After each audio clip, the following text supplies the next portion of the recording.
Back to the channel. और आज के इस वीडियो में हम पढ़ने वाले हैं क्लास 7 ज्योग्राफी का पार्ट 2। हमने पार्ट 1 रिसेंटली कवर किया था, जिसमें हमने ऑलमोस्ट जो है सब कुछ कवर कर लिया था। और इस वीडियो में हम पढ़ने वाले हैं मेजर लैंड फॉर्म्स के बारे में। तो देखो यार, मेजर लैंड फॉर्म्स का मतलब क्या होता है, प्लेन, प्लेट्यू, ये सब कैसे फॉर्म होता है। तो हमारा जो लैंडस्केप है, ठीक है, ये कॉन्टीन्यूसली जो है एक या दो प्रोसेस की वजह से जो है आगे बढ़ता है, चेंजेस आता है। और वो दो प्रोसेस है वेदरिंग एंड इरोजन। वेदरिंग क्या है, बेसिकली जब रॉक्स टूटते हैं अर्थ के सरफेस पे तो उसको वेदरिंग कहते हैं। और इरोजन का मतलब क्या है कि बेसिकली जो है लैंडस्केप अलग अलग एजेंट्स जैसे वाटर, विंड एंड आइस के कारण इसमें वियरिंग अवे होता है। जो इरोडेड मटेरियल है, ठीक है, वो दूर चले जाते हैं और वाटर के द्वारा ट्रांसपोर्ट हुआ जाता है और विंड के द्वारा ट्रांसपोर्ट हो जाता है। और इवेंचुअली क्या होता है, इवेंचुअली डिपॉजिट हो जाता है। ठीक है, ये जो प्रोसेस है इरोजन एंड डिपोजिशन का, इसके कारण अलग अलग तरीके के लैंडफॉर्म्स होते हैं अर्थ के सरफेस पे। तो ये तो हुई एनसीईआरटी के बाद। अब मैं सिंपल एक्सप्लेनेशन देती हूँ इस पर्टिकुलर लाइंस का जो हमने अभी पढ़ा है। तो देखो यार, ऐसा होता है कि जो मेजर लैंडफॉर्म का मतलब क्या होता है, जो लैंड का शेप है वो हमेशा बदल रहा है और ये नेचुरल प्रोसेस जैसे कि वेदरिंग एंड इरोजन के कारण होता है। ठीक है, अब वेदरिंग क्या है, जब रॉक्स छोटे छोटे टुकड़ों में विंड, वाटर और टेम्परेचर के बदलाव के कारण टूटने लगता है तो उसको वेदरिंग कहते हैं। इरोजन क्या है, वेदरिंग का सिंपल डेफिनेशन क्या है, रॉक ब्रेक कर रहा है। क्यों ब्रेक कर रहा है, ड्यू टू विंड। ठीक है, या आप लिख दो rock break because of wind, ठीक है, वाटर और टेम्परेचर में चेंज के कारण। ठीक है, इरोजन का मतलब होता है जब ये छोटे छोटे रॉक के टुकड़े जो ऑलरेडी टूट गए थे वेदरिंग के प्रोसेस के कारण, ये दूर चले जाते हैं वाटर में, यानी नदियों के साथ कहीं वो पत्थर जो है बह गए, हवा के साथ वो पत्थर और सैंड के टुकड़े जो हैं एटमॉस्फेयर पे आ गए। ठीक है, तो इन सब के कारण जब ये टूटे हुए मटेरियल अपनी जगह से आगे चले जाते हैं, इट मूव्स अवे, ठीक है, और ट्रांसपोर्ट होते हैं, तो इसको इरोजन कहते हैं। ठीक है, इरोजन के कारण क्या होता है, अर्थ का जो सरफेस है वो विद टाइम चेंज करता है। ठीक है, एक मिनट में बता देती हूँ। या नंबर 1, कॉजेस ऑफ इरोजन या what happen because of erosion, sorry, impact of erosion I can say.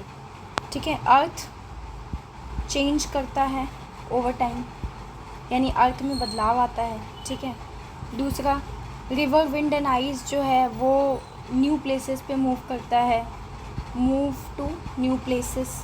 ठीक है, एंड देन उसके बाद जो नए लैंडफॉर्म्स है जैसे वैली, वाटरफॉल और माउंटेन्स, ये क्रिएट होता है।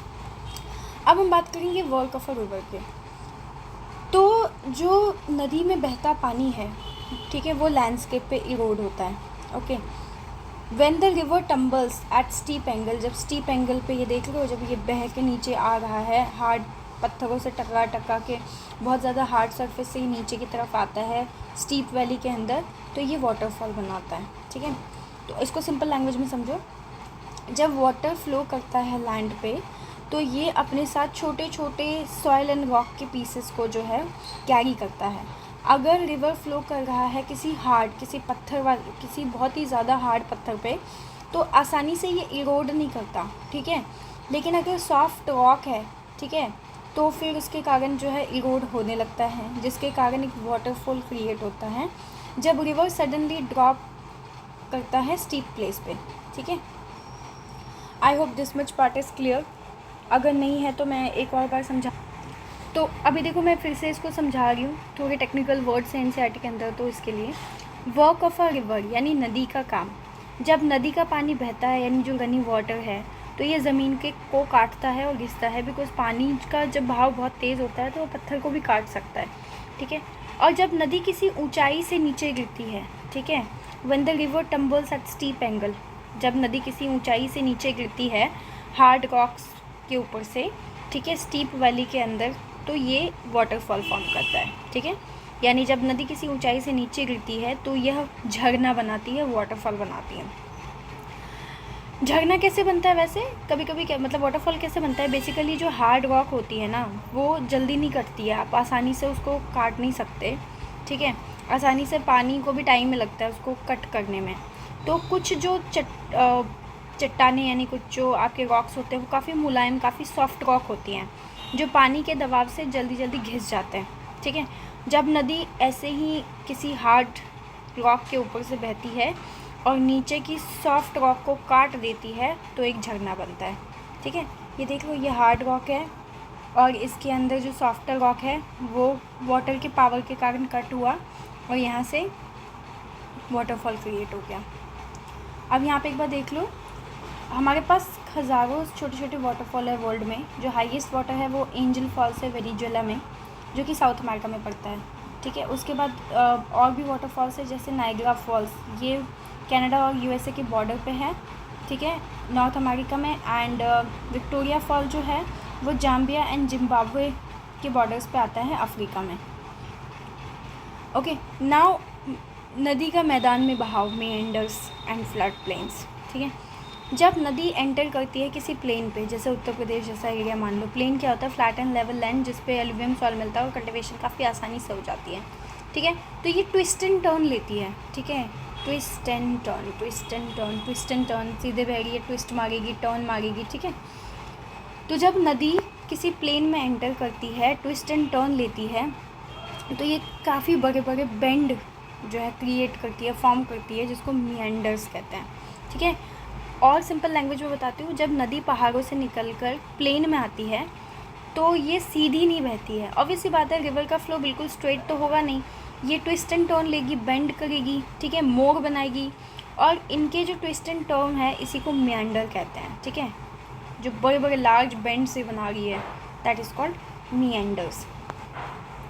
और कॉन्टिन्यूस इरोजन और डिपोजिशन जो मिएंडर के पास होता है, इसीलिए जो मिएंडर का एंड है, जैसे ये देख लो, ये क्या है, लार्ज बेंड है, ठीक है, इसको मिएंडर कहते हैं। ये जो बेंड इसने किया, यहाँ पे जो ये बेंड लिया इसने, ठीक है, ये देखो, तो यहाँ पे जो इसने बेंड लिया था,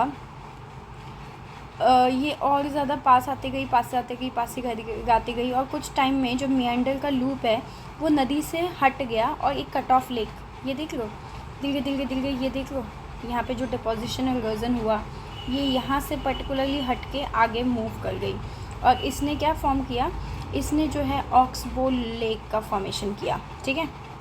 वही कह रहा है, in due course of time meander loop cuts off from the river, नदी से बाहर निकल गई और इसने एक कट ऑफ लेक, एक अलग सा लेक बना दिया जिसको ऑक्सबो लेक कहते हैं। कभी कभी रिवर ओवरफ्लो करती है अपनी बैंक पे, ठीक है। बैंक क्या होता है, नदी के आसपास वाला एरिया जो होता है, जिसके कारण नेबरिंग एरियाज़ में फ्लड यानी बाढ़ आ जाती है। जब बाढ़ आती है तो ये मिट्टी के कई सारे फाइन सॉइल के जो लेयर्स है उसको डिपॉजिट कर देती है, और भी मटेरियल, सेडिमेंट्स जो हमने लास्ट क्लास में पढ़ी थी, सेडिमेंट्स को डिपॉजिट कर देता है बैंक्स पे। ये देख लो, ये जो होगा यहाँ पे, ये जो डिपॉजिट हुआ है, जिसके कारण फ्लड प्लेन का फॉर्मेशन होता है। और जो ये रेज्ड बैंक्स है इसको लीवीज़ कहते हैं। जब रिवर अप्रोच करती है समुद्र को या सी को, जो फ्लोइंग वाटर का स्पीड है वो कम होने लगता है, ठीक है। अभी मेरे को लग रहा है कि ठीक है, अगेन तुम लोग के लिए कहीं हार्ड ना हो जाए, तो एक बार इसको मैं लेमन लैंग्वेज में समझाती हूँ तुम्हें। तो देखो यार, मैं फिर से बताती हूँ, जब नदी as the river enter the plain, जब नदी मैदान में एंटर करती है तो वो सीधी नहीं बनती, वो ट्विस्ट एंड टर्न्स लेती है, ठीक है, इतना समझ आया। जिसके कारण वो क्या बनाती है, घुमावदार मोड़, जिसको कहते हैं, हम कहते हैं जिसको बेंड्स, ठीक है। ये देख रहे हो, पे फोटो में दिख रहा होगा आपको कैसे घूमी हुई है, ये नदी है जो घूम रही है, सीधी बिल्कुल ऐसी तो है नहीं, ऐसी तो नहीं है, ठीक है। ये कैसी है, ऐसी है, ठीक है, this is the way it is there, तो इसको कहते हैं बेंड, ठीक है। और इसको कहते हैं मिएंडर, ठीक है। अब मिएंडर कैसे बनते हैं मैं ये भी बता देती हूँ। जब आप नदी से धीरे धीरे बेसिकली जब पानी गिरता है तो वो सीधा नहीं गिरता पहाड़ों से, बल्कि रास्ते में मोड़ बनाने लगता है।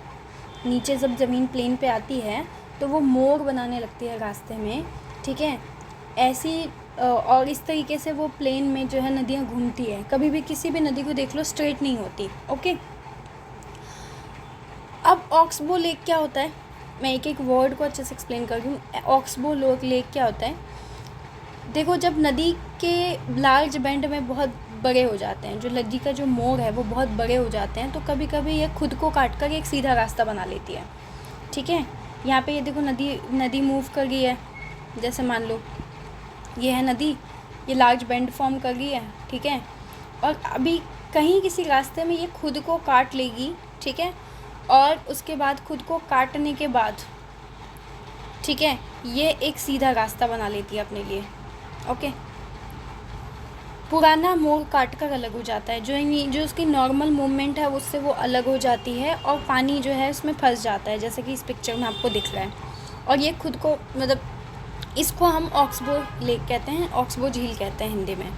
ठीक है, इसे ऐसे समझो, अगर आप एक रस्सी को गोल गोल घुमा रहे हो और फिर बीच से काट दो तो उसका एक हिस्सा अलग हो जाएगा। करके देखना तुम्हें और अच्छे समझ में आएगा। कोई भी एक रस्सी लेना, ठीक है, उसको गोल गोल घुमाना और बीच से काट देना, तो वो रस्सी का एक पार्ट क्या है, बिल्कुल अलग हो जाएगा। जैसे मान लो ये रस्सी है, इसको गोल गोल तुमने घुमाया, और मान लो तुमने बीच में यहाँ से इसको इस पार्ट से, सपोज करो, एक सेकेंड, हाँ, तो ये एक रस्सी है, इसको तुमने गोल गोल घुमाया था। ठीक है, और अब इसको यहाँ से कहीं से काट दो, कहीं से भी आप इसको काट सकते हो। I don't know what happened to it, it's not working. ठीक है, अब ये तुम प्रैक्टिकल करके देख लेना, my pen is not working properly. तो किसी भी रस्सी को उठाना, गोल गोल घुमा के उसको बीच से काट देना, तो उसमें से तुम्हारा एक हिस्सा अलग हो जाएगा। This is called oxbow lake. ठीक है, अब हम बात करते हैं फ्लड प्लेन की। What is flood plain? कभी कभी नदी का पानी किनारों से बहकर किनारों से बाहर निकल के आसपास के इलाकों में फैल जाता है। और वैसी बात है, नदी का पानी यहाँ पे क्या बोल गए कि जब बाढ़ आती है, ठीक है, नदी के कारण, तो फाइन सॉइल की जो लेयर है उसको डिपॉजिट करती है, और भी कई सारे मटेरियल जैसे सेडिमेंट्स को डिपॉजिट करती है बैंक के पास, जिसके कारण फ्लैट फर्टाइल फ्लड प्लेन का फॉर्मेशन होता है। यानी कि कभी कभी नदी का पानी किनारों से बाहर निकलकर आसपास के इलाकों में फैल जाता है। ठीक है, इसे बाढ़ कहते हैं। फ्लडिंग समझ आ गया? जब बाढ़ का पानी नीचे आता है, ठीक है, तो अपने साथ जो मिट्टी है उसको जमा कर देता है। अब इसी बात है, पानी अपने साथ सेडिमेंट्स लेके आती है तो मिट्टी जमा कर देती है। यह मिट्टी ज़मीन को उपजाऊ बना देती है। ठीक है, जैसे जब आप खेत में गोबर या खाद डालते हैं तो फसल अच्छी होती है, पढ़ा होगा बचपन में, वैसे ही नदी की मिट्टी भी ज़मीन को उपजाऊ बना देती है। अगला वर्ड है लेवी। क्या होता है? ठीक है, ये देखो यहाँ पे लेवी वर्ड दिख रहा होगा आपको। लेवी का मतलब होता है जब the raised banks are called levee. यहाँ पे तो 3 वर्ड में समझाया, लेकिन कितना मतलब बिना गट्टा के तो याद नहीं आएगा, मैं इसको समझाने की कोशिश करती हूँ। देखो क्या होता है, जब बार बार बाढ़ आती है, ठीक है, बार बार फ्लड आ रहा होता है, तो नदी के किनारों पे मिट्टी जमा हो जाती है। यहाँ पे देख रहे हो, ये देखो कुछ इस तरीके से। ठीक है, तो नदी के किनारों पे मान लो ये नदी है, ठीक है, यहाँ पे पहाड़ है सपोज़ कर लो, ठीक है, यहाँ पे कुछ लोग रहते हैं, इनका घर है, ठीक है, ये नदी मस्त बह रही है ऐसे ऐसे करके, ठीक है, ऐसे ऐसे बह रही है, ठीक है। और अभी नदी जब बहते बहते इस किनारों पे, यहाँ पे नदी के जो किनारे हैं, इस पे क्या करेगी, मिट्टी जमा कर लेगी। ठीक है ओके, और मिट्टी इसके कारण ये यहाँ पे क्या होगा, ये जो मिट्टी जमा हुआ, तो ये जो किनारा है थोड़ा सा रेज अप हो जाएगा, यानी किनारा उठ जाएगा। ठीक है, कहते हैं ना मिट्टी जम गई तो किनारा थोड़ा सा उठ जाएगा, जैसे यहाँ पे दिख रहा है, देखो ये मिट्टी जमा होते होते क्या हुई, ये यहाँ पे ऊपर की तरफ बढ़ गई। ठीक है, ये रेज अप दिख रहा है ना, उठा हुआ दिख रहा है। ओके, इसे लेवी कहते हैं। समझ आ गया? I hope so. The raised banks are called levee. अब ये वर्ड समझ में आ गया होगा, व्हाट इज़ रेज्ड बैंक। जब नदी अप्रोच करती है सी को, तो फ्लोइंग वाटर का स्पीड कम होने लगता है। ठीक है, 1 मिनट, लेवी के लिए एक एग्जांपल मेरे को अचानक से याद आया, मैं बता देती हूँ। जब आप रेत से सैंड से कोई नहर बनाते हो, ठीक है, और उसमें बार बार पानी डालते हो तो किनारे ऊंचे हो जाते हैं। ये करके देखना या यूट्यूब पे सर्च करके देखना किसी शॉर्ट में, तो और अच्छे समझ में आएगा। हालांकि मुझे लगता है लास्ट एक्सप्लेनेशन से इजी हो ही गया होगा, बट ठीक है। ओके, एक और चीज़ देखो यहाँ पे कह रहा है कि जब ये रिवर सी को अप्रोच करती है तो फ्लोइंग वाटर का स्पीड जो है कम हो जाता है। अब देखो समुद्र के पास नदी का जो स्पीड है वो क्यों कम हो जाता है?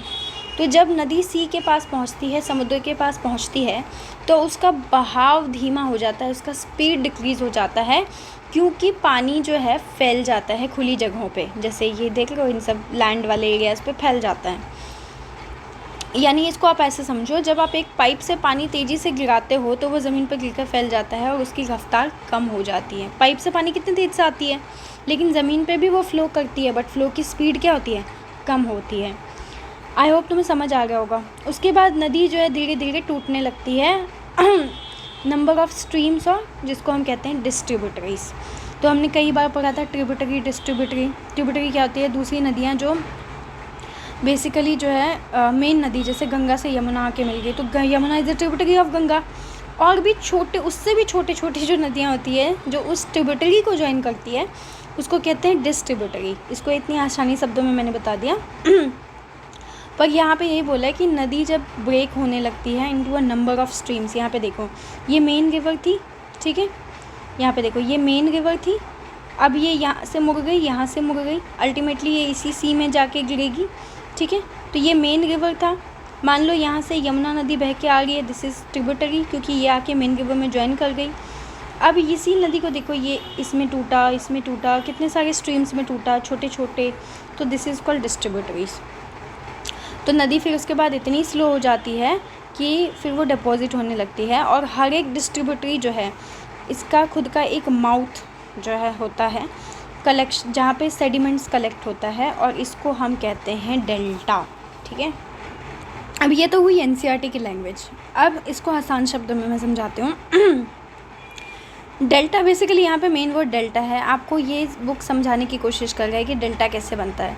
तो देखो, जब कोई नदी समुद्र के पास पहुँचती है उसकी स्पीड स्लो हो जाती है, नदी अपने साथ सॉयल, सेडिमेंट्स और रेत लाती है, ठीक है, ओके। जब नदी धीरे धीरे चलती है, जब यानी रिवर की स्पीड स्लो है, स्पीड क्या है रिवर की?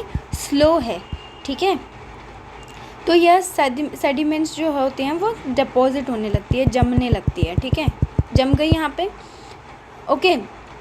नदी छोटे छोटे हिस्सों में फिर बट जाती है, जिसे हम डिस्ट्रीब्यूटरी और हिंदी में शाखा नदियाँ कहते हैं।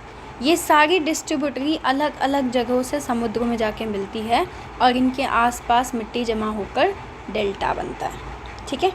आई hope this much is clear. उदाहरण में एग्जांपल बताती हूँ। गंगा नदी और ब्रह्मपुत्र नदी जब बंगाल, बे ऑफ बंगाल में मिलती है तो इन दोनों को मिलके सुंदरबन डेल्टा बनता है, ठीक है। उसके बाद नाइल रिवर के बारे में आपको पता होगा। नाइल रिवर जो है इजिप्ट में है, वो भी, उसका भी एक डेल्टा मिस्र बनाती है वो, ठीक है। इतना नहीं समझना है आपको, वैसे तो मैंने एग्जांपल दे दिया है, बट आपको बस इतना आई होप बेसिक समझ में आ गया होगा व्हाट इज़ डेल्टा, ठीक है। Now let's talk about work of sea waves which is also known as समुद्र की लहरों का काम, ठीक है। तो देखो, जो इरोजन एंड डिपोजिशन होता है उसके कारण जो सी की वेव्स हैं, समुद्र की जो वेव्स हैं, वहाँ पे कोस्टल लैंडफॉर्म्स क्रिएट होती है। यानी कि समुद्र की लहरों के कारण, ठीक है, लगातार कॉन्टिन्यूसली किनारों पे चट्टानों से टकराती रहती है ये, यानी रॉक से टकराती है। इससे वहाँ कुछ खास जो है आकृतियाँ बनाती है, आप कह सकते हो कि कुछ अलग तरीके से ये जो है क्रिएट करती है एक तरीके का वेव। अब हम यहाँ पे बात करेंगे, इसको जो कहते हैं ज़्यादा हार्ड हिंदी हो गया, नॉर्मल समझो। इरोजन आपको बता दिया था, वेयरिंग अवे, डिपोजिशन डिपोजिट होना, ठीक है। जब सी वेव्स के साथ इरोजन एंड डिपोजिशन होता है तो इसके कारण कोस्टल लैंडफॉर्म बनती है, ठीक है, ओके। तो धीरे धीरे जो ये क्या करती है, सी केव्स बनाती है, ठीक है। अब इसको समझो, सी वेव्स कॉन्टिन्यूसली जो है रॉक से टकराते रहते हैं, क्रैक डेवलप होता है। जैसे मान लो ये सपोज करो ये रॉक है, ठीक है, यहाँ पे सी वेव्स, ये देख लो, ये जो नदियाँ बार बार इससे टकराएगी, बार बार इस पत्थर से टकराएगी, बार बार इस पत्थर से टकराएगी, ठीक है। और इसके बाद जो है इसमें क्रैक डेवलप होंगे, देख लो यहाँ पे क्रैक डेवलप हुआ है। क्रैक मतलब हल्का सा क्रैक्स आने लगेगा। कुछ टाइम के बाद ये इतने बड़े और वाइडर बन जाएंगे तो एक हॉलो लाइक केव, एक गुफा जैसा बन जाएगा रॉक्स में। ये देख लो यहाँ पे जो बन रखा है, दिस पार्ट इज कॉल्ड, या यहाँ पे ये वाला जो पार्ट है, ओके, यहाँ पे देखो हॉलो डेवलप हो गया है, ठीक है। और ये जो हॉलो लाइक केव्स है वो रॉक्स पे बन जाती है, गुफा बन जाती है पत्थरों पे, जिसको हम सी केव कहते हैं। और धीरे धीरे ये जो होल है, ये हॉलो जो है, ये जो कैविटी है, ये इतने बड़े हो जाते हैं, इतने बड़े होते जाते हैं, ठीक है, कि सिर्फ पत्थर का जो रूफ है, केव का जो रूफ है ऊपर का पार्ट, सिर्फ वही बचता है। और ये क्या क्रिएट कर देती है, sorry for the background noise, ये फॉर्म कर देती है सी आर्किस, ठीक है, सी आर्क जिसको कहते हैं, ओके। तो अभी यहाँ पे देखो सी केव के लिए एक एग्जांपल बताती हूँ, सर्च करके देखना। जो समुद्र के किनारे बहुत बड़ी बड़ी गुफाएं, जैसे गोवा और अंडमान में जाओगे तो तुम्हें दिखेगा, चेक करना सी केव्स इन अंडमान, तो you will get to know, ठीक है। Now what is sea arch? Sea arch देखो, इसको हिंदी में समझाती हूँ। जब वो गुफा जो थी वो इतनी बड़ी हो गई, ये जो गुफा थी, ये जो आपको यहाँ पे दिख रहा है, ठीक है, एक मिनट मैं इरेज कर देती हूँ, ठीक है। ये देखो, ये जो गुफा थी वो धीरे धीरे इतनी बड़ी हो जाएगी, इतनी बड़ी हो जाती है, ठीक है, कि यहाँ पे ये आर्क फॉर्म करने लगेगी। आर्क क्या होता है, आप मैथ्स पढ़ोगे तो you will get to know. कुछ इस तरीके से हम आर्क बनाते हैं, राइट। तो ये आर्क फॉर्म जो मतलब बेसिकली जो समुद्र सी के पास जो ये केव्स थी, सी केव्स जो थी वो बड़ी हो गई और दोनों तरफ से खुल जाएगी, इधर से भी रास्ता बनेगा, दूसरी तरफ से भी रास्ता बनेगी, ठीक है। तो ये आग की तरह लगता है, ठीक है, ऐसा लगता है जैसे आप किसी बड़े दरवाजे को देख रहे हो। नेक्स्ट है सी स्टैक। क्या होता है? Further erosion, obviously erosion continuously हो रहा है, ठीक है। और ये क्या करेगी, रूफ और वॉल्स को ब्रेक कर देगी, छत को तोड़ देगी, ठीक है। यहाँ पे देखो ये पहाड़ था, ओके, मान लो इसमें यहाँ पे एक ये क्या फॉर्म हुआ था, गुफा, हॉलो कैविटीज़ जो बड़ी हुई, धीरे धीरे ये और बड़ी होगी और बड़ी होगी और बड़ी होगी और लास्ट में सिर्फ ये छत वाला पार्ट रह जाएगा, ठीक है, बस ये छत वाला पार्ट रह जाएगा। अब यहाँ पे होगा क्या, रास्ता देख लो, इधर से भी है, इधर से भी है, दोनों तरफ से है, ओके।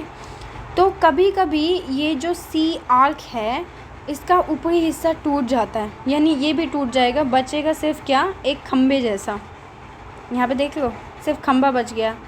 मान लो ये भी यहाँ, मान सपोज करो ऐसा पहले था इसमें जहाँ पे एक केव जैसा था, ठीक है, ये और बड़ा हुआ और बड़ा हुआ, धीरे धीरे ऊपर का पार्ट टूट गया, तो बचा क्या, सिर्फ ये खम्भा बचा, ठीक है, ऊपरी हिस्सा ही टूट गया, इसका छत ही टूट गया, सिर्फ वॉल बच गई, ठीक है। तो ये जो वॉल लाइक फीचर्स होती है इसको हम स्टैक्स कहते हैं, ओके, ठीक है। तो सिंपल शब्दों में मैंने समझा दिया था कि सी आर्क का ऊपरी हिस्सा जब टूट जाता है और तो सिर्फ खम्भे जैसा पत्थर बचता है जिसको आप सी स्टैक कहते हो, ठीक है। अभी इसके लिए तुम किसी भी सी में कभी खड़ा हुआ पत्थर, स्टैंडिंग स्टोन देखोगे तो समझ जाना this is nothing other than what do we call it, sea stack, okay. Now next is what is sea cliff. जो स्टीप रॉकी कोस्ट है ऑलमोस्ट ये वर्टिकली जो है राइज होती है, खड़ी होती है सी वाटर में, जिसको सी क्लिफ कहते हैं, ओके। जो सी वेव्स है, सी के साथ जो वेव्स आती है वो अपने साथ सेडिमेंट डिपॉजिट करती है शोर्स में, जिससे बीचेस बनते हैं, ठीक है। नाउ लास्ट टॉपिक है जो है हमारा, वो हम पढ़ेंगे वर्क ऑफ आइस। तो अब हम पढ़ेंगे वर्क ऑफ आइस बहुत ही आसान लैंग्वेज में, जिससे आपको समझ में आए। ग्लेशियर्स को क्या कहा जाता है, रिवर्स ऑफ आइस, ठीक है। बर्फ़ की, ऐसा लगता है बर्फ़ की कोई नदी है उसकी तरह ग्लेशियर होता है जो धीरे धीरे पहाड़ों से नीचे बढ़ता है, ठीक है, नीचे गिरता है। ऑब्वियस सी बात है, कोई भी नदी नीचे जब गिरती है तो अपने साथ मिट्टी, छोटे बड़े पत्थर और रॉक्स जो है वो भी नीचे लेके आती है, ठीक है। और जब धीरे धीरे ये बर्फ़ नीचे आते पिघलने लगती है तो ये जो है लेक बनाती है। क्या बनाती है? लेक बनाती है। अब आता है ग्लेशियर करता क्या है। देखो, ग्लेशियर पहली बात ज़मीन को काटता है। ग्लेशियर जब चलता है तो मिट्टी और चट्टानों को हटा देता है और घाटियाँ बनाता है, ठीक है, वैलीज जिसको कहते हैं। जैसे जब आप गीली मिट्टी पर हाथ घसीटोगे, हाथ चलाओगे तो निशान बन जाते हैं, वैसे ही ग्लेशियर ज़मीन पर गहरे निशान बना देता है। ओके, अब एक बार एनसीईआरटी के लाइंस पढ़ते हैं। ग्लेशियर्स और रिवर्स ऑफ आइस जो इरोड करता है लैंडस्केप को, ठीक है, by bulldozing the soil and stones to expose the solid rock below. Glaciers carve out deep hollows there, बड़े बड़े जो है ना हॉलोज़ को क्रिएट करता है।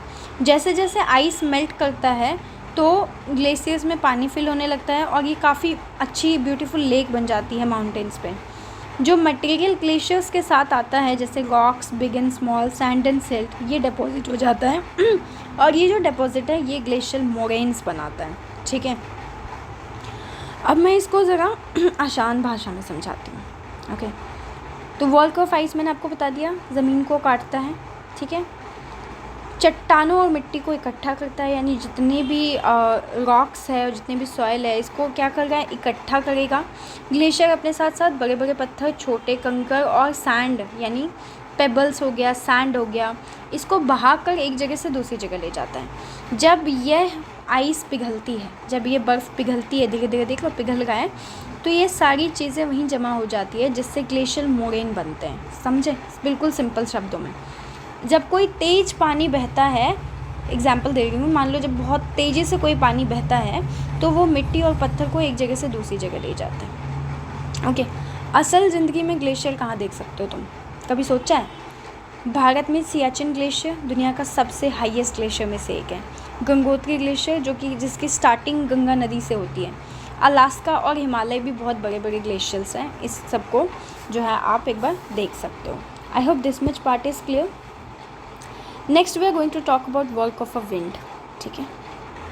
तो next and last topic of the chapter is work of a wind, हवा का काम, ठीक है। कभी ये डेज़र्ट आपने विज़िट किया है? अगर कभी गए हो तो सैंड ड्यून्स की फ़ोटो लेना, जो बाहर ये जो है ये ऊपर उठा हुआ, this is called sand dunes. एक एक्टिव एजेंट है इरोजन एंड डिपोजिशन का डेज़र्ट में, वो विंड, यानी हवा अपने साथ इरोड हवा के कारण इरोजन होता है और डिपोजिशन होता है डेज़र्ट्स में। डेज़र्ट्स में आप ऐसे पत्थर देखोगे जो कि मशरूम के शेप के होते हैं, इसको मशरूम रॉक कहते हैं। जो विंड है, हवा जो है रॉक का, मतलब ये देख लो मशरूम का रॉक, इसके नीचे का पार्ट इरोड कर देता है, ब्लो कर देता है, ठीक है। ये उसके बाद वो जो रॉक्स है उसमें बेस क्या होता है? नैरो होता है काफ़ी, और उसका जो टॉप है वो वाइडर होता है, यानी कि ये देखो नैरो बेस है but wider top, like that, ठीक है। जब हवा बहने लगती है तो ये लिफ्ट करती है अपने साथ और ट्रांसपोर्ट करती है सैंड को एक जगह से दूसरी जगह। जब ये बहना बंद कर जाती है तो सैंड जो है गिर जाता है और फिर छोटे छोटे पहाड़ों में डिपॉजिट हो जाता है स्ट्रक्चर्स की तरह, इसको कहते हैं सैंड ड्यून्स। जब सैंड के ग्रेन्स जो हैं वो इतने फाइन एंड लाइट होते हैं कि विंड आसानी से उसको बहुत दूर तक अपने साथ ले जा सकते हैं, तो ऐसे सैंड जो है वो डिपॉजिट हो जाते हैं बड़ी बड़ी एरियाज़ में, जिसको लॉयस कहते हैं। Large deposits of loess is found in China, ठीक है। ये basic explanation of NCERT line to line था। Now I will tell you more detail way में, ताकि आपको थोड़ा अच्छे से समझ में आए। मेरे को पता है दिमाग के ऊपर से थोड़ा जाता है ये वाला topic, because this topic is something that took a long time for me also to understand, so I can understand, but by the end I will tell you, if you like watching my videos don't forget to subscribe the channel, ठीक है। तो अभी देखो, इसको एक कहानी के माध्यम से समझाती हूँ। रेगिस्तान में तेज़ हवा चलती है, यह हवा सैंड को एक जगह से उड़ाकर दूसरी जगह पे जमा कर देती है, समझ आया। जब ये रेत धीरे धीरे एक जगह इकट्ठा होती है तो वहाँ छोटी छोटी रेत की पहाड़ यानी सैंड ड्यून्स बना देती है, ठीक है। और इसके लिए आप किसी भी बीच पे कभी जाओगे तो ज़मीन पर रेत देखा होगा, उससे तुम जो है देखोगे कि अगर हवा चलेगा तो ये रेत उड़ के एक जगह जमा हो जाती है और छोटी सी पहाड़ जैसी बन जाती है। मशरूम रॉक कैसे बनता है अब, ठीक है। मशरूम रॉक कैसे बनता है। रेगिस्तान में कई बार तेज़ हवा ज़मीन के करीब के मतलब डेज़र्ट में कई बार बहुत ज़्यादा जब एयर का स्पीड होता है तो जो रॉक्स जो हैं उसके आसपास, ठीक है, बड़ी बड़ी जो चट्टानें होते हैं उसके आसपास को धीरे धीरे काटने लगती है। ऊपर का हिस्सा मोटा रहता है और नीचे का पतला हो जाता है, यानी narrow base wider top. Okay, यानी एक एग्जांपल समझाती हूँ इसको। जैसे मान लो तुम किसी लकड़ी को नीचे से रगड़ते रहो तो धीरे धीरे वो पतली हो जाएगी, लेकिन ऊपर का हिस्सा मोटा का मोटा रहेगा। अब आता है लॉयस क्या होता है। जब एयर बहुत ही ज़्यादा अपने साथ फाइन पार्टिकल्स ऑफ सैंड और हल्की हल्की मिट्टी को बहुत दूर तक उड़ा कर लेके जाएगी, तो किसी जगह पे जाके फिर गिराएगी भी, तो हवा में कब तक रखेगी, कहीं पे तो जाके गिरेगा जब हवा का स्पीड कम होगा, तो उसे लॉस कहते हैं। यह मिट्टी इतनी उपजाऊ होती है कि पूछो मत, और इससे खेती करना आसान होती है। उदाहरण चीन में एग्जाम्पल बताती हूँ। चीन में बड़े बड़े इलाकों में लॉस जमा हुआ है, जिससे वहाँ की ज़मीन काफ़ी ज़्यादा फर्टाइल हो रखी है। असल ज़िंदगी में हवा का काम आप कहाँ देख सकते हो, एक बार गूगल पे पक्का सर्च करना शॉर्ट्स में। थार रेगिस्तान, यहाँ बहुत सारे सैंड ड्यून मिलेंगे आपको। मशरूम रॉक आपको अमेरिका और इंडिया में भी कुछ कुछ जगहों पे देखी जा सकती है। चीन और अमेरिका में बड़े बड़े लॉस एरियाज़ हैं, ठीक है। आई hope this chapter is easy to understand and I tried my level best to make you understand. Although I thought it will complete in 15-16 minutes, but it took almost 31 minutes and 25 seconds to make you understand all of these. I hope you liked the video and if you liked it, don't forget to subscribe to the channel. Thank you so much for watching.